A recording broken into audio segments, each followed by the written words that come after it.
Good morning to my viewers.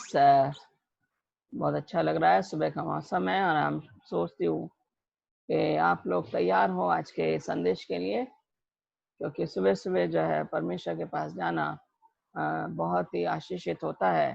So I am thankful to my viewers for your support and listening to my messages that I am taking from the Bible. And morning time is the best time to come to the presence of God and spend time with Him. And therefore, I'm happy to be present here. And I'm sure all of you are fresh. आप सबों को बड़ा अच्छा लग रहा होगा कि सुबह सुबह आपको बाइबल का एक समाचार मिल रहा है। और हमने पिछली बार जो है हमने God head, God the son, God the father, God the spirit, word of God, ये सारे लेसन्स हमने पिछले अपने टीचिंग्स में कवर किए हैं। और आज जो है हम देखेंगे ये सारे बाइबल परमेश्वर के बारे में थे, लेकिन आज से जो हमारी सीरीज शुरू हो रही है वो है डॉक्ट्रिन ऑफ मैन। और इस सीरीज में सबसे पहला जो लेसन है, जो चैप्टर 6 है, वो क्रिएशन के ऊपर है, सृष्टि कैसे हमारी हुई है। Before we go into it, छोटी सी प्रार्थना करेंगे। प्यारे खुदा, हम शुक्रगुजार करते एक बार फिर से तूने ये मौका दिया कि मैं इस संदेश के साथ इन लोगों के साथ जुड़ सकती हूँ। पवित्र आत्मा से मुझे भर दे, इन लोगों को भी भर, ताकि ये लोग इसको सुने, इनके मनों को छू, ताकि ये अच्छी तरह से इसको सुन के ग्रहण करें, आशीषित हो, और ये मुझे ना देखें बल्कि तुझे देखने वाले बने। मेरी इस प्रार्थना को सुन कबूल कर, तेरे प्यारे बेटे यीशु मसीह के नाम से मांगते हैं, आमीन। बंद कर दे।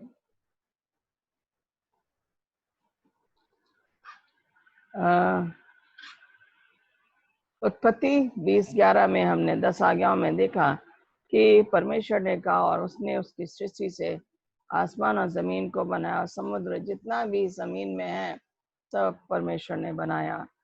और यहाँ पे देखे हैं कि पहले 6 दिन में उसने बना के और जगत की सृष्टि की, और फिर 7वें दिन जो है उसने रेस्ट किया। एक तरह से हम रेस्ट करेंगे, दूसरी तरीके से हम सोचेंगे कि हम सेलिब्रेट करेंगे जो क्रिएशन जो है, जो परमेश्वर ने हमारे लिए बनाई है। हाँ, सो ये हम देखेंगे यहाँ पे कि किस तरीके से परमेश्वर ने इस जगत की सृष्टि की है। How God created the world in 6 days and 7th day he rested, and stopping to celebrate and to enjoy the work of his creation for the first days, 6 days. And he also expects us to do the same when we look at the 4th commandment, which says, remember the Sabbath day to keep it holy, and all that he created in the first 6 days. And 7th day for us is to be reminder of the God's creation. So ये आप याद रखिए कि हमारी जो सृष्टि हुई है पहले 6 दिनों में, तो उसके लिए हमारे 7वें दिन को बनाया गया, ताकि हम जाने कि हमारे पास भी 6 दिन है परमेश्वर के काम, अपने कामों के लिए, लेकिन 7वां जो है परमेश्वर का दिन है। तो मैं उत्पत्ति 1:1 में लिखा है, in the beginning God created the heaven and the earth.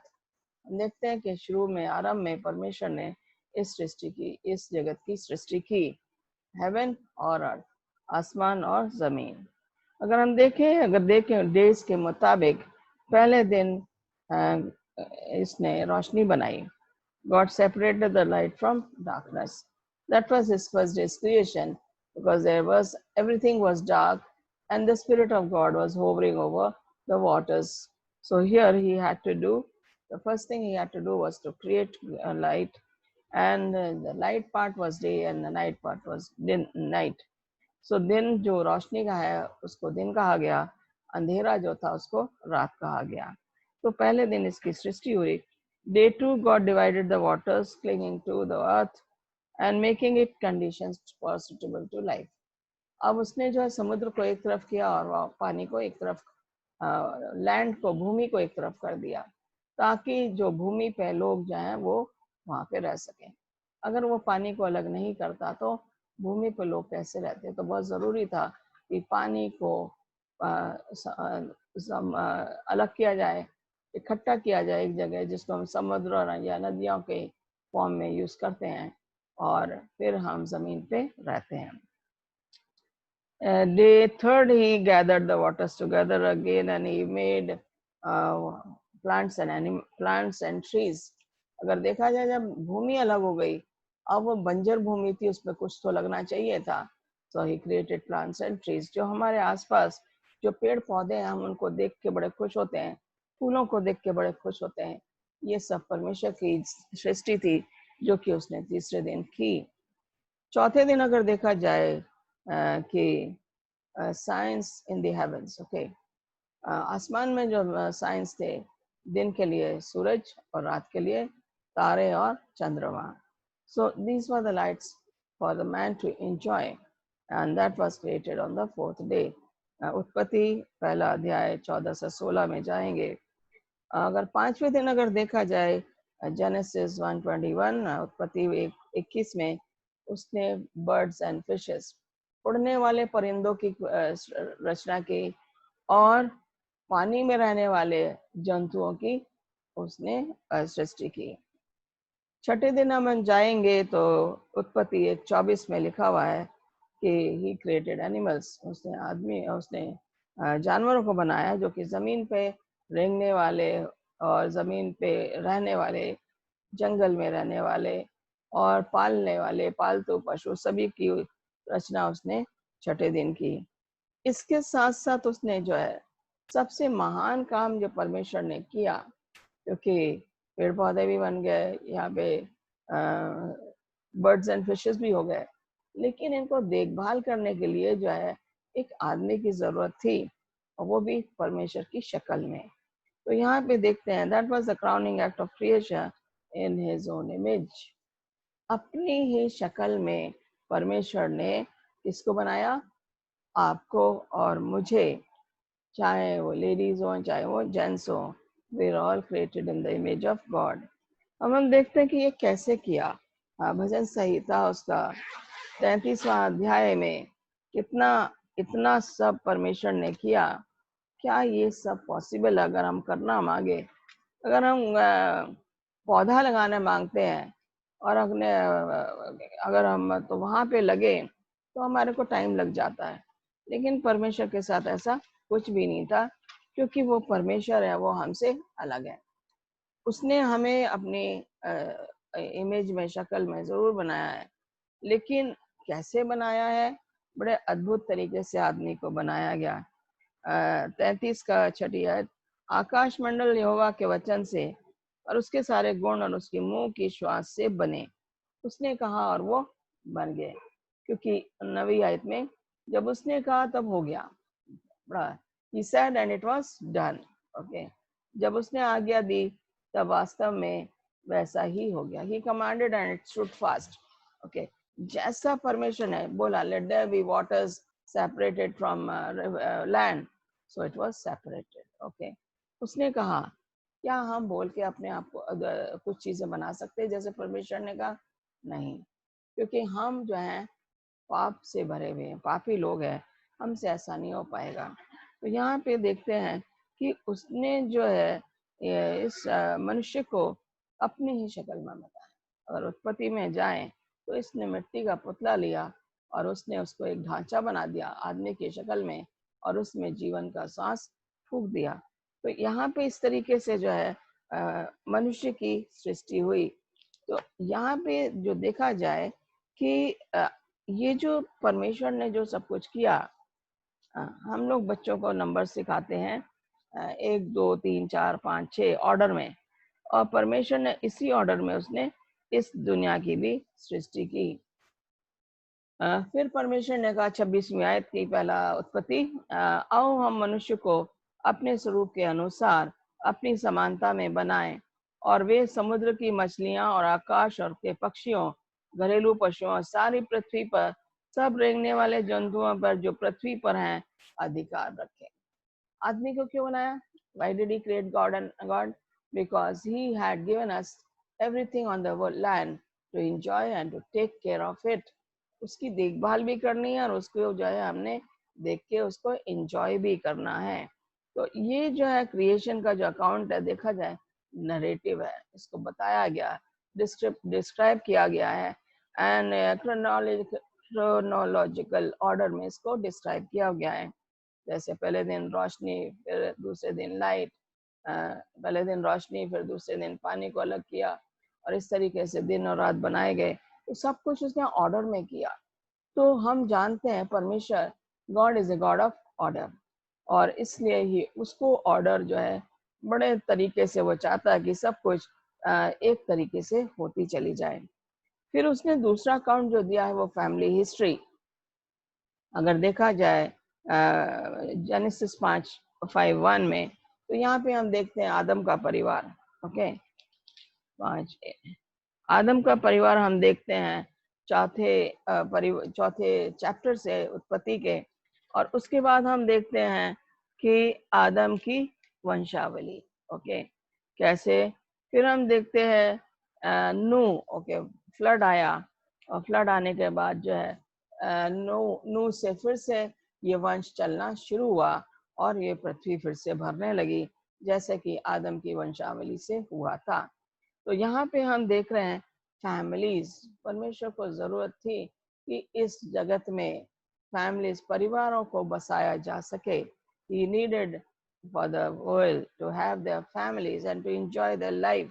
So first जो है क्रोनोलॉजिकल ऑर्डर, जो कि 1 2 3 4 ऑर्डर में होता है, एक के बाद एक हम सही ढंग से करते जाते हैं। दूसरा है फैमिली हिस्ट्री। ओके, परिवार के तौर पे उसने इस जगत की सृष्टि की है। और यहाँ पे देखें कि ये जो क्रिएशन का जो पीरियड है 24 दिन का पीरियड है, 24 घंटे का, सॉरी 24 घंटे का पीरियड है, जो कि उसने बनाया 12 घंटे का दिन और 12 घंटे की रात। तो यहाँ पे एक और चीज है, मॉर्निंग एंड इवनिंग। अगर देखा जाए, सॉरी, इवनिंग एंड मॉर्निंग, पहले अध्याय की 5वीं आयत में देखा जाए कि आजकल हम लोग जहाँ रात के 12 बजे जो है हम अपना दिन चेंज करते हैं। ओके, रात को 12 बज जाता है, तब हमारी घड़ियां जो है अगले दिन की आगमन की घोषणा करते हैं, और हम घड़ी में देख लेते हैं, अच्छा अब नया दिन शुरू हो गया, रात के 12 बज जाते हैं। लेकिन परमेश्वर ने ऐसा कुछ भी नहीं करा। उत्पत्ति 1:5 में अगर देखा जाए तो यहाँ पे इस तरीके से लिखा है, और परमेश्वर ने उजाले को दिन और अंधेरे को रात का, तथा सांझ हुई फिर भोर हुआ, इस प्रकार पहला दिन हो गया। सांझ हुई फिर भोर हुई, और जब दूसरी सांझ होती है तो दूसरा दिन शुरू हो जाता है। जबकि मनुष्य ने अपनी कन्वीनियंट के लिए, for his own convenience, the man changed the timing of the day from evening to midnight. So this is God's timing for day and night. Okay, तो यहाँ पे देखें कि heavens, okay, क्या है heavens जो कि हम बोलते हैं, what are heavens? Okay, हम सोचते हैं कि अगर हम स्वर्ग बोलते हैं तो हम सोचते हैं परमेश्वर का सिंहासन, आकाश बोलते हैं तो सन मून एंड स्टार्स। तो यहाँ में दिया गया है कि दूसरे की एक, आकाश और पृथ्वी उसकी सारी सेना का बनाना समाप्त हो गया। आकाश और पृथ्वी, आकाश में सूरज, चांद और तारे और गैलेक्सीज और प्लैनेट्स जितने भी हैं, ये सब आकाश में, उसको हेवन बोला गया। उसके बाद जो है, मैं ये टॉपिक अलग होगा हेवंस के ऊपर, जो मैं इसी सीरीज में लूंगी, तो आप तब देखेंगे कि कितने हेवंस के बारे में बाइबल बताती है। लेकिन अभी आप ये जानिए कि हेवन जो सामने जो हमें दिख रहा है, आकाश जो हमें दिख रहा है, सूरज जहाँ से चमक रहा है, रात को चांद और तारे निकलते हैं, और प्लैनेट्स और गैलेक्सीज जो हम देखते हैं रात में, वो सब आकाश बोला गया, आकाश मंडल बोला गया। मंडल का मतलब जितने भी उसके अंदर तारे गण हैं उनके लिए बताया गया है। दूसरा है हेवन। ओके, जहाँ पे परमेश्वर का सिंहासन है। दो तरह का ये है, एक जहाँ पे परमेश्वर रहता है, तो परमेश्वर जो है कहते हैं 3 हेवंस का जिक्र है, लेकिन मैं अभी ये पूरा टॉपिक मैं नहीं लूंगी, आगे सीरीज में जब आएगा मैं इसके बारे में और ज़्यादा चर्चा करूंगी, ताकि आपको ये और भी क्लियर पिक्चर मिल जाए हेवंस के बारे में।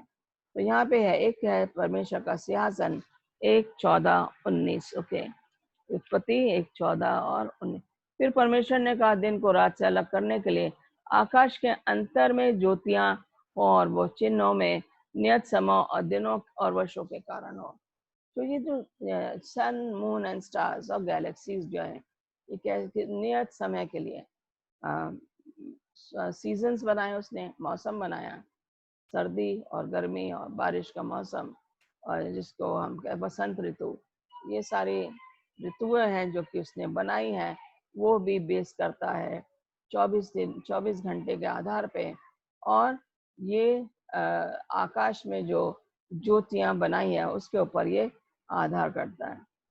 गॉड ऑफ क्रिएशन हम देखें तो परमेश्वर को जो है सृष्टिकर्ता के तौर पे माना गया है। केयरिंग गॉड, वो देख रहा था कि सारी पृथ्वी पूरी बेडौल है, तो उसने सोचा कि मैं जो कुछ ऐसी चीज बनाऊं जिससे मुझे भी अच्छा लगे, और जो मैं बनाऊंगा, जिसके लिए बनाऊंगा, उसे भी अच्छा लगे। यहाँ पे दिखाया है, creation account most with God and to human beings. Okay, यहाँ पे देखते हैं कि परमेश्वर ने सृष्टि की और आदमी को रखा कि वो इसकी अधिकारी बने, to become the responsible person to look after the things created by God. And then God gave man a perfect environment. उसने जब पैदा किया, जब बनाया मनुष्य को, he was sinless.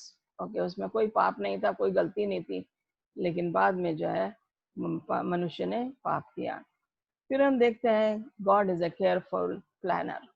ओके, बड़े तरतीब से उसने इस दुनिया की सृष्टि की। उसने एक मनुष्य को बनाया और फिर उसने उसको एक बाग एदन में रखा।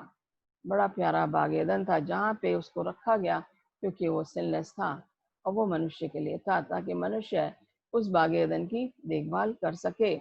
इसलिए God is a careful planner. यहाँ पे कह रहे हैं who was the creator? God. Okay, अगर 1:2 और 26 में देखा जाए, परमेश्वर ने कहा, आओ हम मनुष्य को अपने समान बनाएं। इसका मतलब यह है, God the father, God the son and God the holy spirit, all three had a part in creating man and creating this universe and the world around us.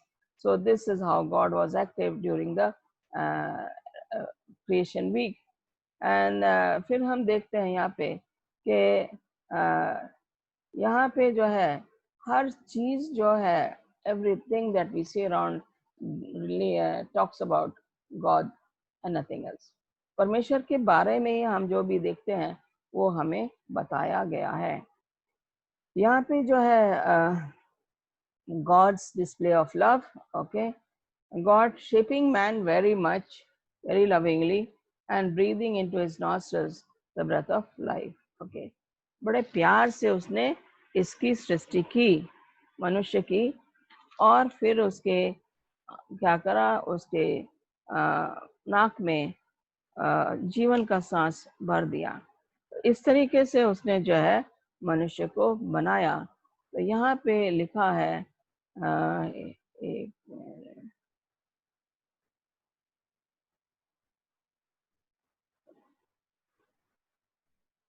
Okay, दूसरे अध्याय में हम देखेंगे कि किस तरीके से परमेश्वर ने दूसरे अध्याय की 7वीं आयत, जेनेसिस 2:7, it says, यहोवा परमेश्वर ने आदम को भूमि की मिट्टी से रचा।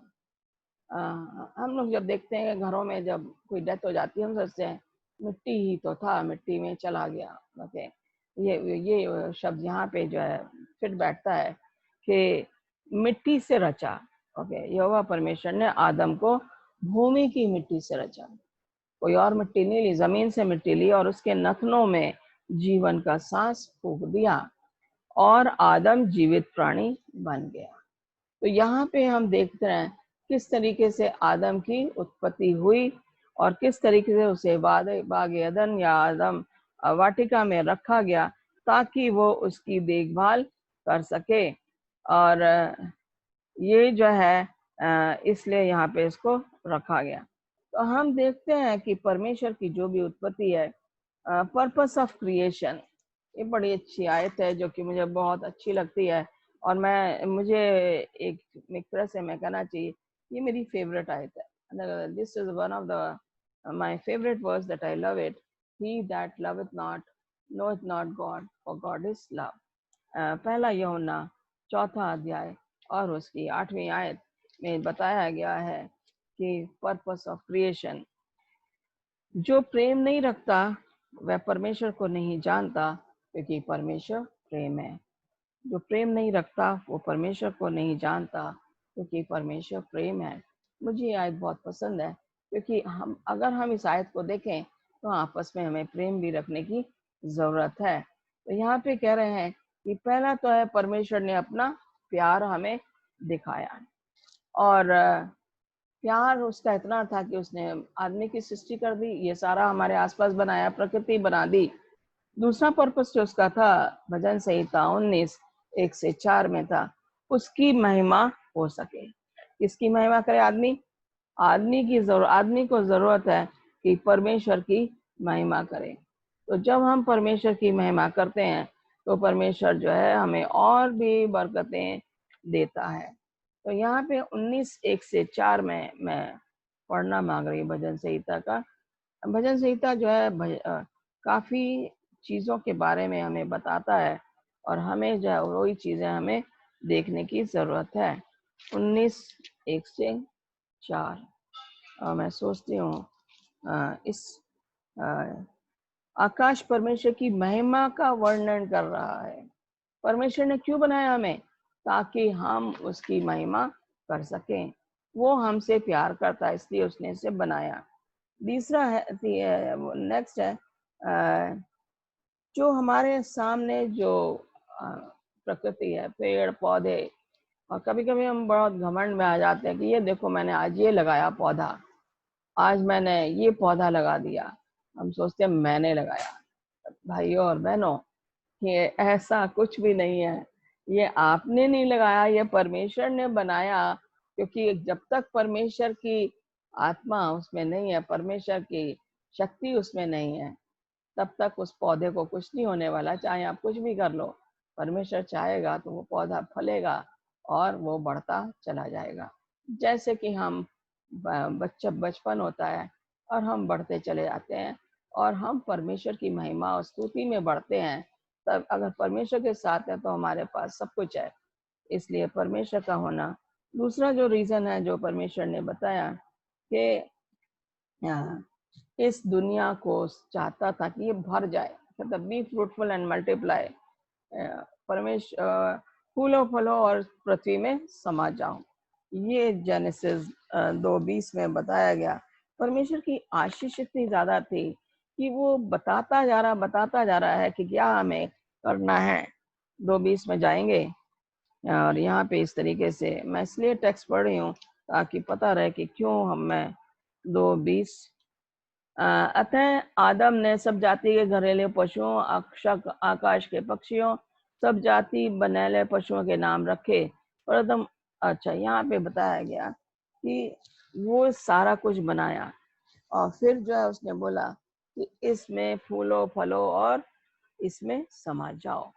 तो यहाँ पे जो है ये शब्द जो बताया गया, फूलो फलो, be fruitful and multiply, this was what God wanted. तो हम देखें कि आदम अकेला रह गया। 2:20 में बताया गया कि आदम अकेला रह जाता है, और तब उसने सोचा इसको एक सहायक की जरूरत है। तो यहाँ पे देखा गया 22वीं आयत में, यहोवा परमेश्वर ने उसकी एक पसली निकाल गए। पहले उसने आदम को सुला दिया। 22वीं आयत में, he put him to sleep, then he did an operation on his right and left side of Adam and took out one of the ribs. Okay, एक पसली निकालकर उसकी जगह मांस भर दिया, और यहोवा परमेश्वर ने उस पसली को जो उसने आदम में से निकाली थी स्त्री बना दिया, और उसको आदम के पास ले आया। और फिर हम देखते हैं कि आदम ने कहा 23वीं आयत में, ये इसको वो नर बोलेगा क्योंकि वो हड्डी में से निकाली हुई स्त्री है। तो यहाँ पे देख रहे हैं कि परमेश्वर ने कहा तुम इस वाटिका के सब फल खाना, सब कुछ खा सकते हो, सिर्फ एक फल है जो उसको कि तुम्हें नहीं खाना है। तो यहाँ पे हम देखते हैं कि किस तरीके से परमेश्वर ने जो है इनको ये आज्ञा दी कि तुम्हें मैं आज्ञा देता हूँ कि जो कुछ भी यहाँ पे है ये सब तुम्हारा है, तुम्हारा अधिकार है, इसको खाओ।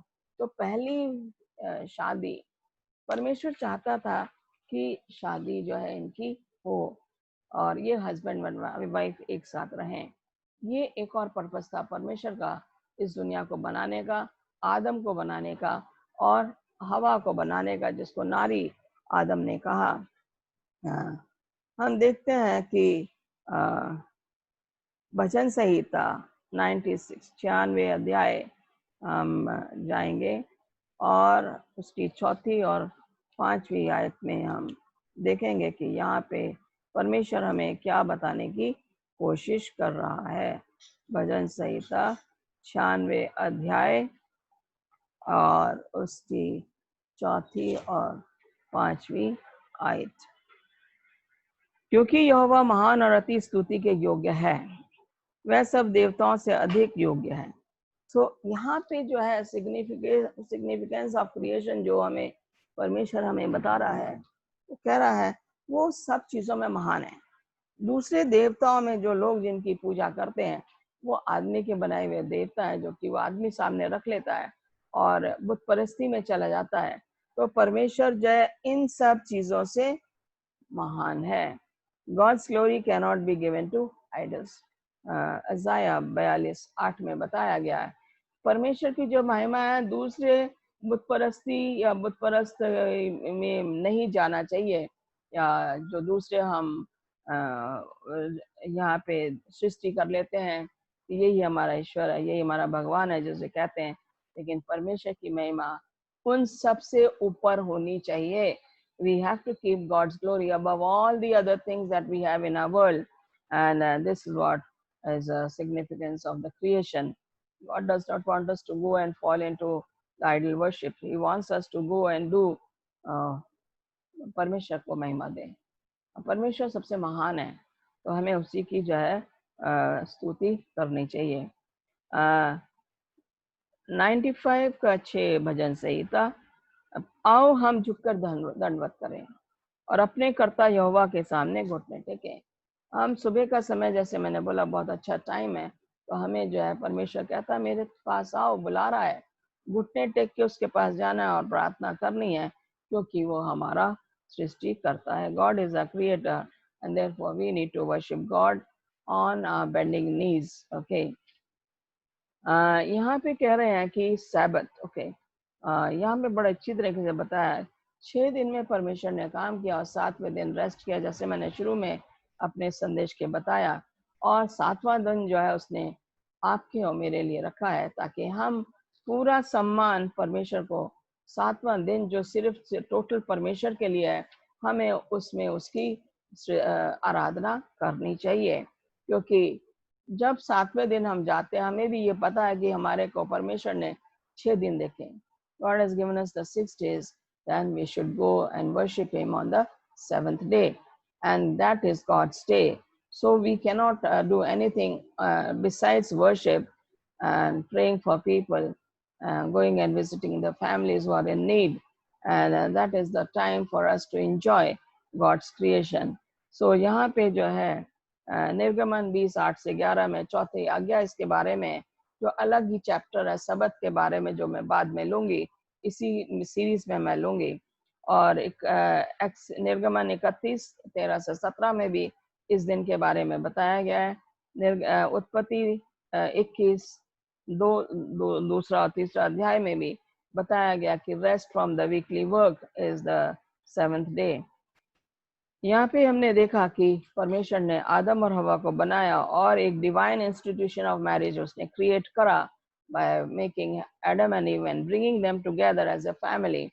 So marriage is a divine institution for God's creation, and He wants us to be together when we live in marriage. Okay, husband and wife, as a husband and wife.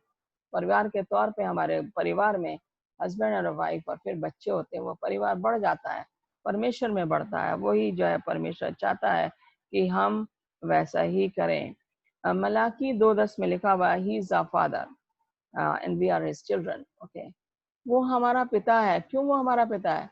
क्योंकि सब कुछ उसका ही है, हमारा कुछ भी नहीं है। हम जो है अगर देखें, मनुष्यता में अगर देखें तो बच्चे पिता के पास जाते हैं, पापा हमें ये चाहिए, मम्मी हमें ये चाहिए, क्योंकि वो परिवार के मुखिया हैं। इसी तरीके से परमेश्वर भी हमारी मनों का मुखिया है और हम उसके बच्चे हैं। चाहे हम औरत हों, चाहे हम अपंग हों, चाहे हम बीमार हों, चाहे हम पढ़े लिखे ना हों, चाहे हम किसी भी जाति के, जाति हम लोगों ने बनाई है। परमेश्वर ने जब आदमी को पैदा किया, उसने ये सोच के पैदा नहीं किया कि ये एडवेंटिस्ट है या कैथलिक है या मेथोडिस्ट है या हिंदू है या मुस्लिम है। उसने उसको एक ही तरीके से पैदा किया और मनुष्य की कोई धर्म नहीं था। जब मनुष्य को बनाया गया, सिर्फ परमेश्वर ही वो हमारा पिता है और आज भी परमेश्वर हमारा पिता है। फिर पर्सनल स्टूवर्डशिप, उसने हमें ये रिस्पॉन्सिबिलिटी दी है कि जो हमारे आसपास चीजें हैं, we have to look after them, we have to take care of the things around us, specially the nature around us. You know, man loves to cut trees, but he needs to also plant trees so that nature is not affected, the God's creation is not affected.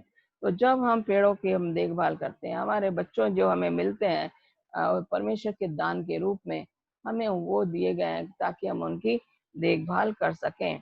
तो हम परमेश्वर के सेवक हैं और हम उसकी सेविकाई में लगे हुए हैं। उसने हमें यह अधिकार दिया है कि जो हमें मिला है हम उसकी पूरी तरीके से हम काम करें। आदम को अगर देखा जाए 2:8 में और 1:28 में और 2:15 में, उसे बोला तू इन सब की देखभाल करेगा। That is known as dignity of labour. इसका मतलब यह आदमी की अगर सृष्टि करी तो उसको काम भी करना जरूरी है और काम करना है क्योंकि परमेश्वर ने उसको, जो भी हमारे आसपास है, जब तक हम खाना बनाएंगे नहीं तो हम खाएंगे नहीं, तो मेहनत करना है। और जब तक हम कोई कोई काम करना मांगते हैं, उसके लिए हमें किसी चीज में सक्सेसफुल होना मांगते हैं, लेकिन उसके लिए हमें मेहनत करने की जरूरत है। यही परमेश्वर हमसे चाहता है। हम देखते हैं कि उत्पत्ति 2:1 में ending week of creation, okay, 6 दिन जो सृष्टि का दिन समय था वो खत्म हो जाता और 7वां दिन जो है वो शुरू हो जाता है। Christ and his creative word, मत्ती 8:8 में गया देखा जाए, he only spoke and it was done. उसने कहा और वो हो गया। Only spoke a word and my servant would be healed. हम यहाँ देखें, आज में एक सेंचुरियन है जो कि यीशु मसीह के पास आता, कहता गुरु तू खाली बोल दे, तो यहाँ से बोलेगा मेरा जो नौकर है वो चंगा हो जाएगा। हम देखते हैं कि God said and it was done, by the word of the Lord were the heavens made. परमेश्वर के वचन से इस दुनिया की सृष्टि हुई। यहाँ पे मती में जो है वो आ रहा है सेंचुरियन, वो कह रहा गुरु खाली बोल दे, तू बोलेगा और मेरा नौकर ठीक हो जाएगा। मसीह ने कहा जैसा तू चाहता है वैसा हो जाए और उसी समय उसका सर्वेंट भी ठीक हो जाता है। तो ये देखते हैं कि क्रिएटिव पावर जो कि हमने उत्पत्ति में देखी, वही क्रिएटिव पावर हम गॉस्पेल्स में भी या सुसमाचार के जो 4 पुस्तकें हैं और भी हैं, उसमें भी हमें ये देखने को मिलता है। यहाँ पे कहते हैं in him we live and move and have a being. Okay, प्रेरितों के काम उसका 17वां अध्याय और 28वीं आयत। ओके, प्रेरितों के काम 17 का 28। हम देखते हैं कि परमेश्वर जो उसने सृष्टि में किया था वैसे सेम चीज हम यहाँ पे नए नियम में भी हम वही चीजें पाते हैं जो हमने उत्पत्ति की पुस्तक में देखा। So we have here a text act 17:28। आप देखेंगे इसको बड़े गौर से कि ये जो टेक्स्ट है 17 का 28 क्या बता रहा है हमें परमेश्वर के बारे में। यहाँ पे इस तरीके से लिखा है, क्योंकि हम उसमें जीवित रहते और चलते फिरते और स्थिर रहते हैं। जैसे तुम्हारे कितने कवियों ने भी कहा है, हम तो उसी के वंशज हैं। ओके, अगर परमेश्वर है तो आदमी है, परमेश्वर नहीं है तो आदमी नहीं है। तो इसलिए परमेश्वर के बिना हमारी जिंदगी जो है वो बेकार है। यहाँ पे कह रहे हैं कि ड्यूरेशन ऑफ क्रिएशन 6 दिन। ओके, हम लोग भी जो है 6 दिन काम करते हैं। सैटरडे फ्राइडे आता है तो बहुत अच्छा लगता है कि हमें आराम मिल गया पूरे हफ्ते का, और सैटरडे हम एंजॉय भी करते हैं सैबत के तौर पे। और संडे हमारा नया हफ्ता फिर से शुरू हो जाता है, फिर से हमारे 6 दिन शुरू हो जाते हैं और फ्राइडे तक हम लोग काम में लगे रहते हैं और फिर हम रिलैक्स करना शुरू कर देते हैं फ्राइडे इवनिंग से, क्योंकि परमेश्वर के मुताबिक सांझ हुई सवेरा हुआ और एक दिन हो गया। तो सबत जो हमारा सांझ से शुरू होता है फ्राइडे इवनिंग से और अगले दिन तक शाम तक जाता है। तो ये है duration of creation. Christ creative power, Eden में देखा जाए तो उसने कहा और हो गया। बेथलेहम में देखा जाए, word became flash and dwelt among us, that is John 1:14। वो फ्लैश हुआ और फिर हमारे बीच में देवधारी हुआ। वचन जो है देवधारी हुआ और हमारे बीच में समा गया, रहने लगा। अगर देखा जाए, आदम जो था, पहला आदम था जिसको मिट्टी से रचा गया। यीशु मसीह जो थे दूसरे आदम थे, जो कि पवित्र आत्मा के द्वारा वो उनकी सृष्टि हुई। Christ came as a second Adam, and first Adam was created by the dust of the earth. Then वो पहले आदम को जो है क्या दिया गया, ट्री, गार्डन ऑफ ईडन। और यहाँ पे कह रहा है कि tree given to him garden in the Eden. Calvary में क्या हुआ, man hung him on the cross। उसी आदम ने जो कि दुनिया की सृष्टि की, जिसको दूसरा आदम कहा गया है, उसी आदम को कलवरी के ऊपर लटका दिया गया। और paradise, okay, man stood tall in the image of God.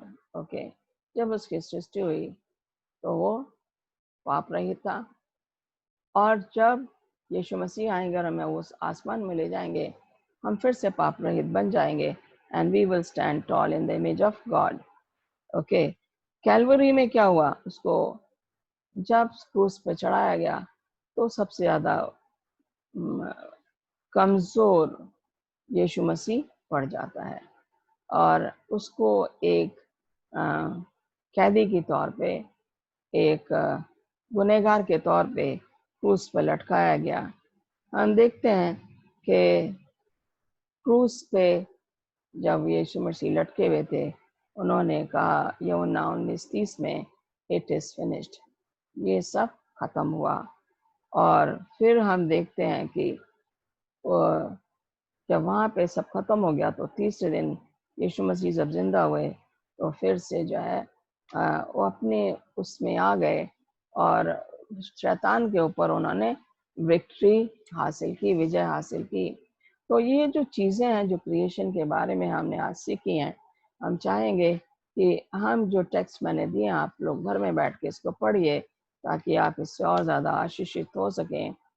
दूसरा हमारा चैप्टर 7 होगा, जो कि मैं बहुत जल्दी आपके सामने लेकर हाजिर होंगी। परमेश्वर आपको आशीष दे। आइए प्रे करेंगे। प्यारे खुदा, में शुक्रगुजार करते हैं, एक बार फिर से तेरे पास आते हैं। तूने हमें यह मौका दिया कि सुबह के समय अपने अजीजों विश्वासियों को तेरे नाम का संदेश दे सकते हैं, और इनके मनों को तो छू, इनको पवित्र आत्मा से भर दे। और धन्यवाद देते हैं कि संदेश को बहुत से लोग सुने और वो आशीषित होए, और उनके परिवार जो हैं, जो बिखर गए हैं, जो भटक गए हैं, वो वापस तेरे गले में आने वाले बने, ताकि तेरे घर में खुशियां मनाई जा सकें। हमारी इस विनती को सुनो, कबूल कर। तेरे प्यारे बेटे यीशु मसीह के नाम से मांगते हैं, आमीन, आमीन।